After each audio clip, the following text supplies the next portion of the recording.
Good morning, student. The fourth part of the chapter 1, history. The name of chapter, nationalism in Europe. Already 3 part में हमने बहुत सारी informations collect की है. अब देखते हैं उसके आगे वाला पार्ट जो 1848. ऑलरेडी मैंने आपको पिछले पार्ट में सारी चीज़ें एक्सप्लेन की थी. 1848 the revolutionary of the liberals, ये अपने एनसीईआरटी बुक में पॉइंट्स है. 1848 the revolution of the liberal. Liberal का मतलब क्या होता है? फ्री, कुछ फ्रीडम. थोड़ा सा लिबरल होना मतलब वो थोड़ा उदारवादी होना, कि उसे थोड़ा सा भाई गरीबों के प्रति उनके मन में थोड़ी सी आस्था, एम्पैथी, सैम्पैथी जाग क्रिएट होना, इसे कहते हैं ना liberal. Okay. French monarchy uprooted by revolt 1848 and a republic had been proclaimed. 1848 तक यूरोप में फ्रेंच जो मोनार्की थी अपरूटेड हो चुकी थी.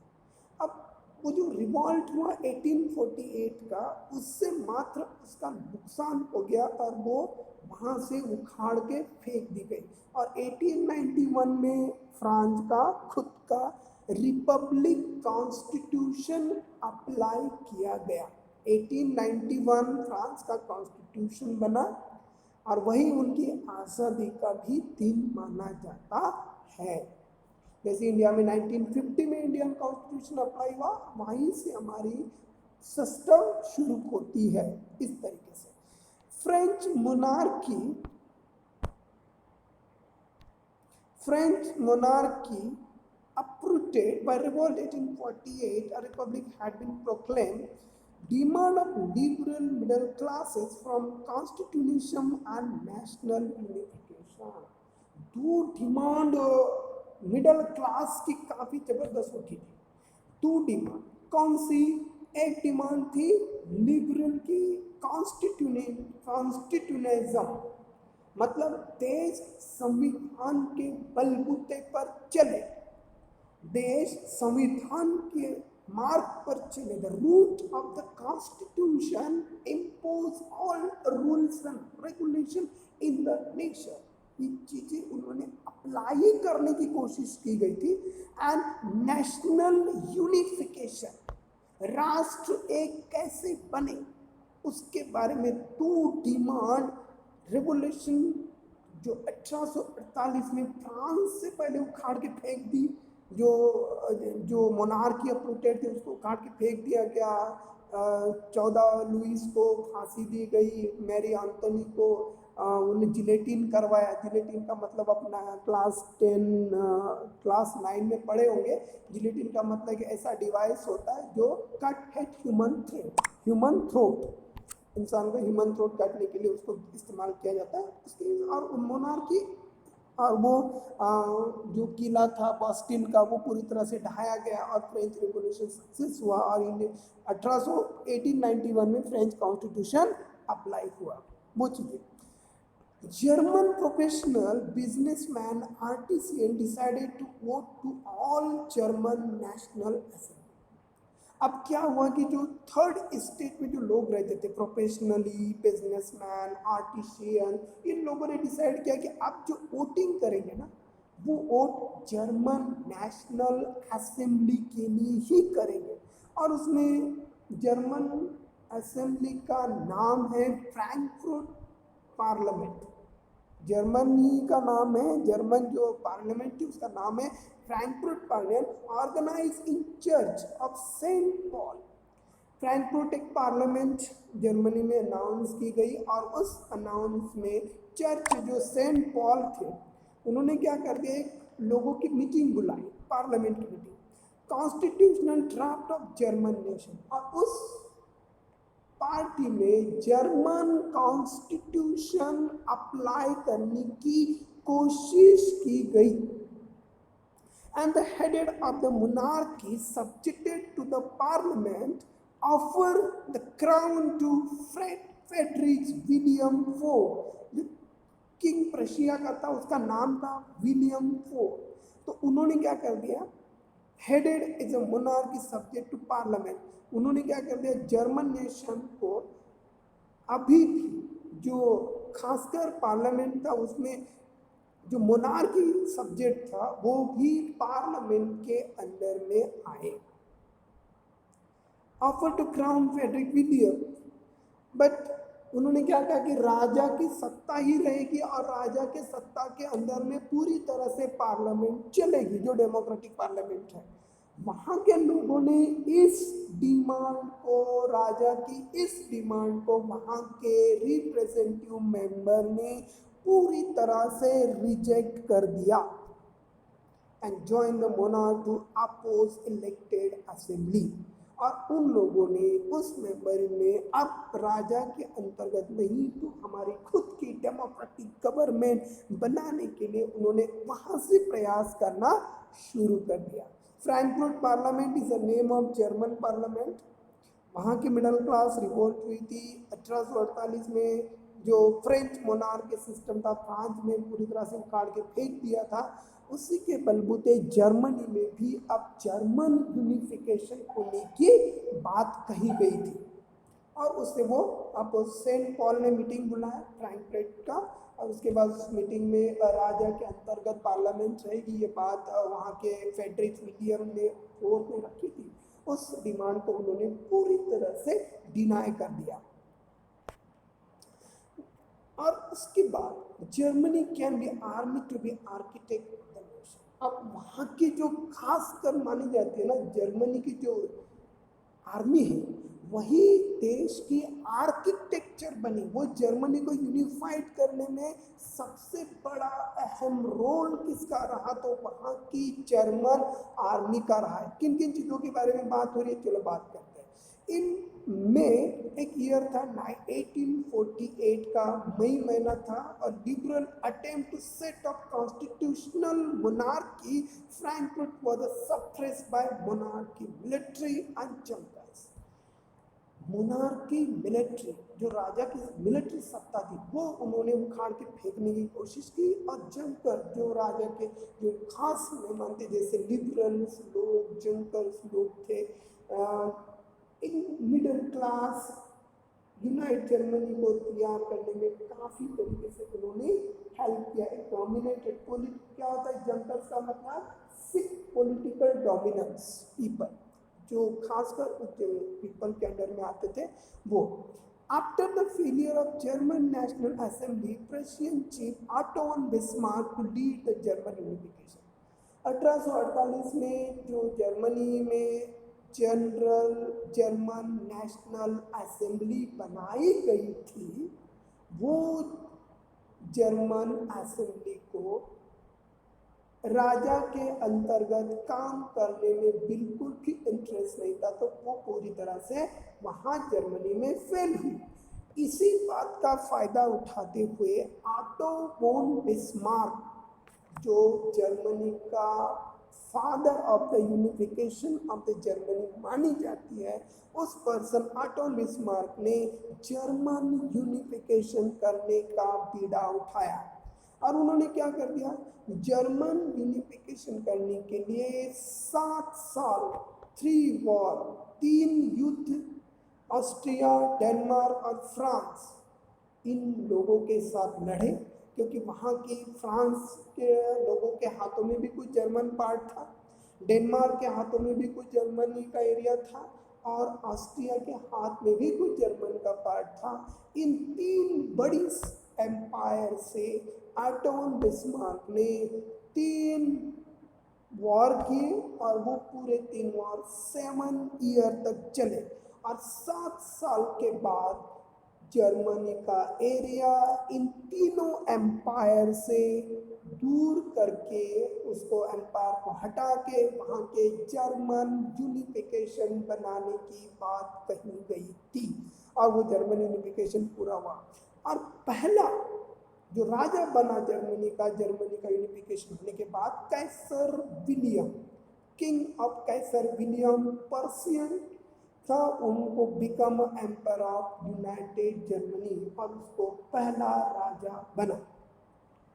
Currency banking judicial system was legalize, और वहाँ पे उन्होंने पहला काम किया जर्मनी में, currency one nation one currency, one nation one banking system and one nation one judicial system को उन्होंने वहाँ पे डेवलप किया।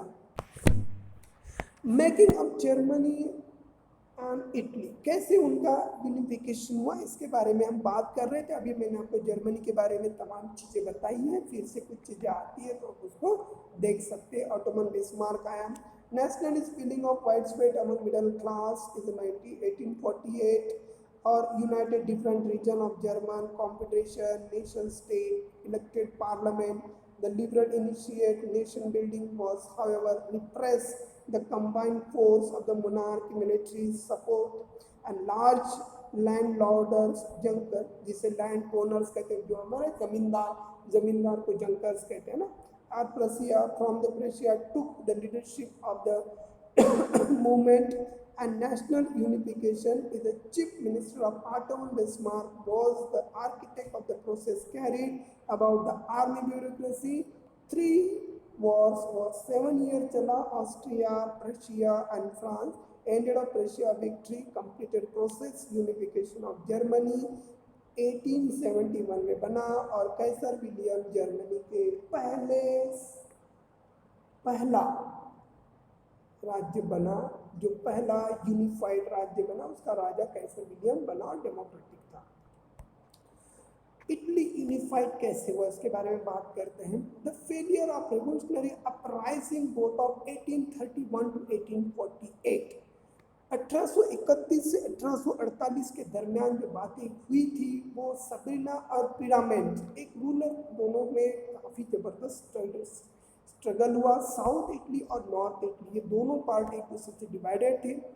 किंग विक्टर एमिलियल जहाँ का राजा था उस समय, unified Italian state through war, युद्ध से वो दो स्टेट एक साथ लाने में किंग विक्टर एमिलियल सेकंड का बहुत बड़ा हाथ है। चीफ मिनिस्टर कावर, वहाँ का जो चीफ मिनिस्टर था कावर, who led to movement unified region of the Italy was neither a revolutionary nor a democrat.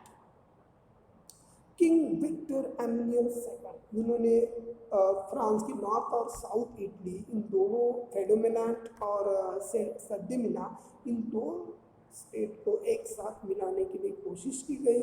उन्होंने वहाँ पे काफ़ी प्रयास किए। उसके जो चीफ मिनिस्टर कावर थे उन्होंने भी उस मूवमेंट को अंजाम देने की कोशिश की गई, और by the tactful diplomatic alliances with the France engineered by the cover, Sardinia pediment succeed to defeating Australian force. जब सर्दिना पेडामेनेंट के दो लोग थे, उन्होंने ऑस्ट्रेलियन फोर्स को 1859 में पूरी तरह से, ऑस्ट्रेलियन नहीं है, ऑस्ट्रिया वहाँ का देश है, इटली के नियर अबाउट कंट्री है, यूरोपियन कंट्री है, ऑस्ट्रियन, उन्होंने उनको इन दो सत्ता ने 1859 में परास्त कर दिया। Regular troop and large number of arm volunteer under the leadership Garibaldi, जो गैरीबल्डी ने वहाँ के नागरिकों को अनाउंस किया कि अब अपनी इटली के यूनिफिकेशन में पूरी तरह से एक साथ आए, तो उन्होंने उसको बुलाया।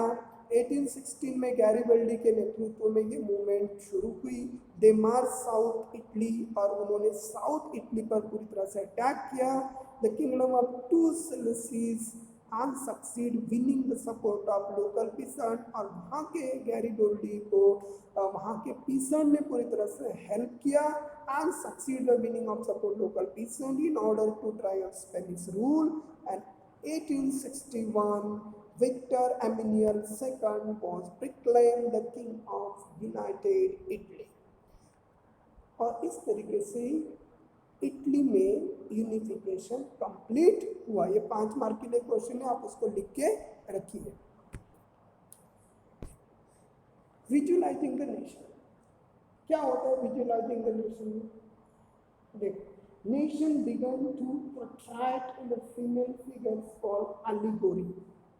क्या होता था फीमेल फिगर? आपके देखते हैं कि अमेरिका की जो राष्ट्र का जो स्टैचू है वो एक महिला है, एक महिला के आप अपने देश के जो जुडिशियरी सिस्टम है वो भी एक महिला के हाथ में वो तराजू लेके आप पिक्चर देखते हो अभी कभी अपने यहाँ पे कोर्ट के सामने एक इमेज रखी है, उस इमेज एक महिला की इमेज है, उसके हाथों में पट्टी बंधी हुई है, हाथों में तराजू है, एक न्याय का तराजू बोलते हैं उसको, वेटेड न्याय जस्टिस देने की बात कहते हैं। तो ऐसी एलोग्राफी उस समय काफ़ी डेवलप्ड हुई थी।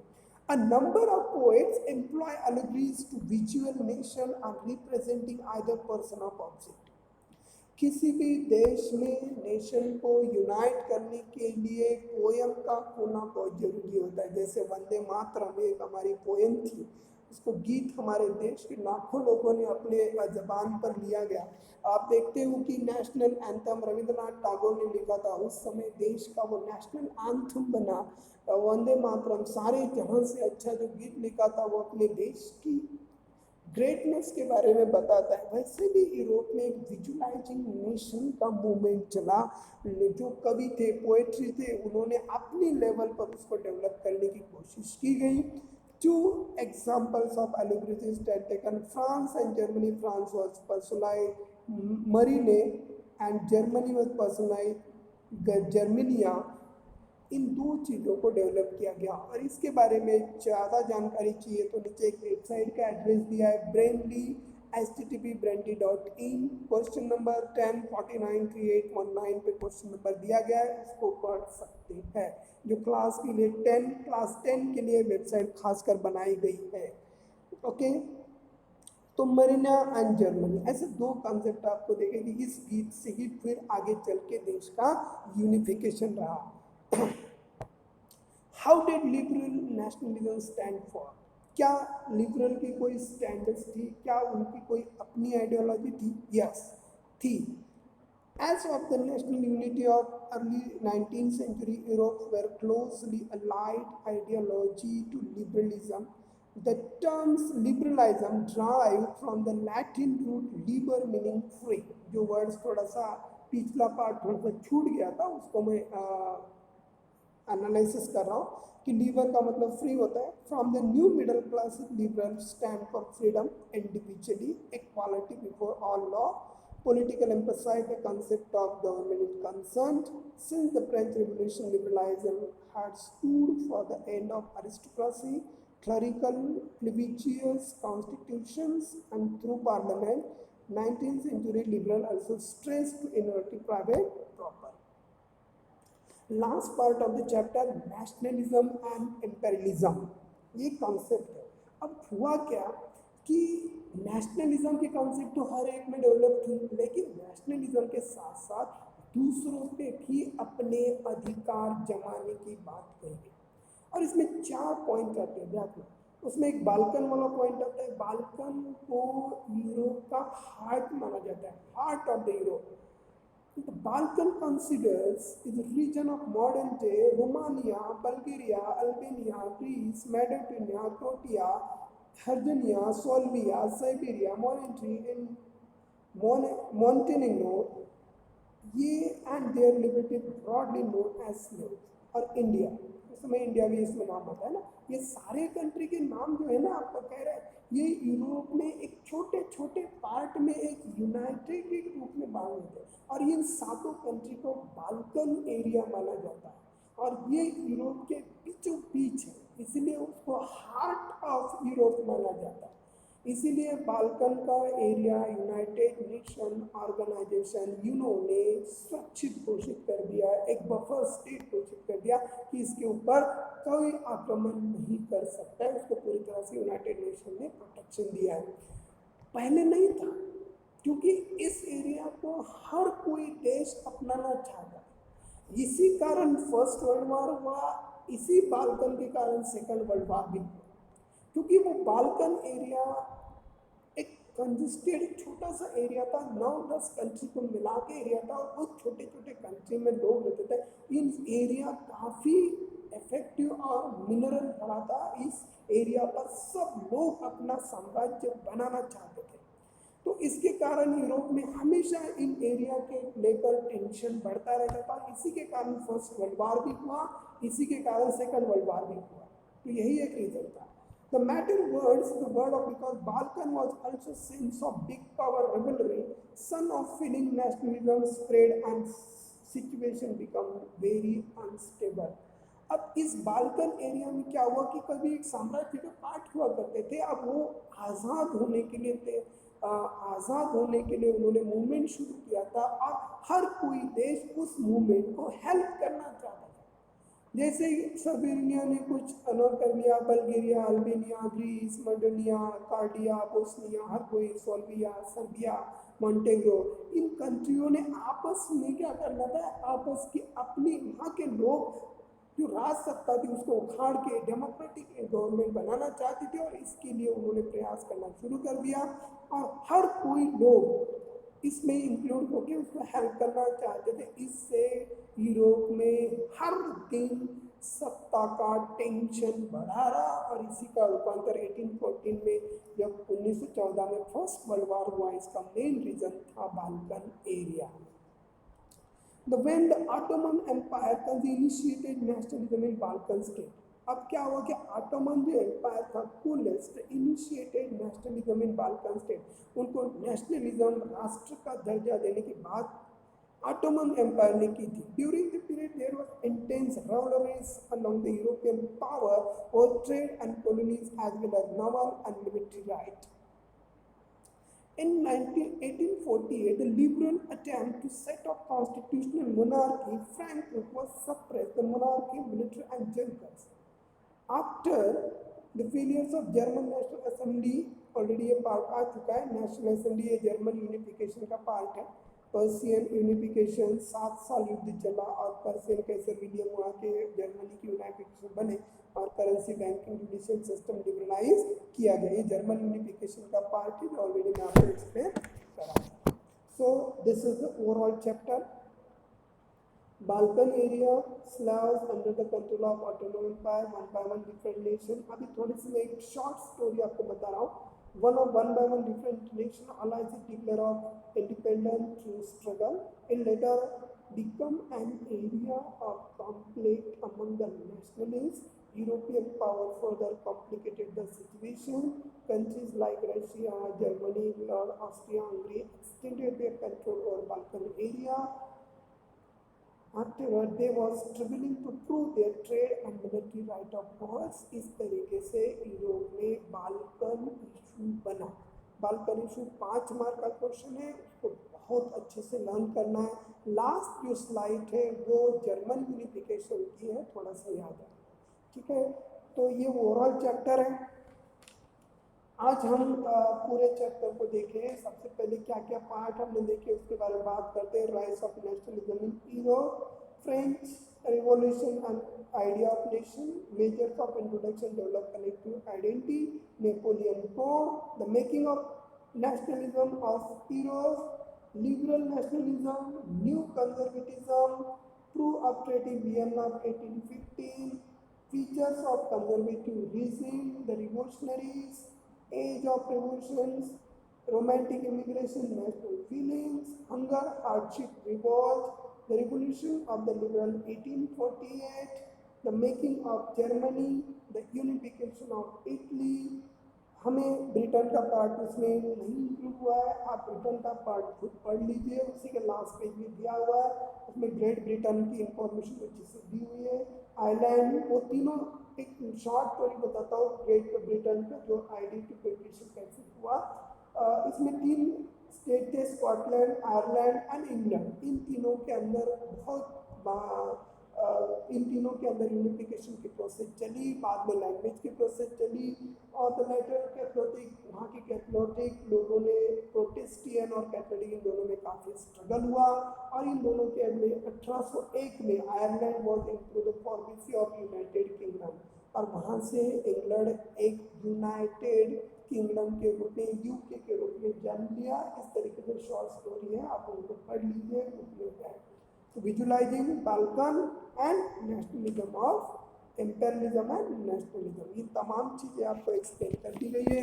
आप उसको पढ़िए, क्वेश्चन आंसर्स बुक में देखिए और कोई क्वेश्चन आंसर की जानकारी तो वेबसाइट मैंने बीच वाली वेबसाइट में एक वेबसाइट दी हुई है ब्रेनली नाम की, उस वेबसाइट पर जाके सारे क्वेश्चन आंसर लिखे गए हैं, आप उसको नोट कर दीजिए। तब तक के लिए आप लर्न कीजिए और देखिए।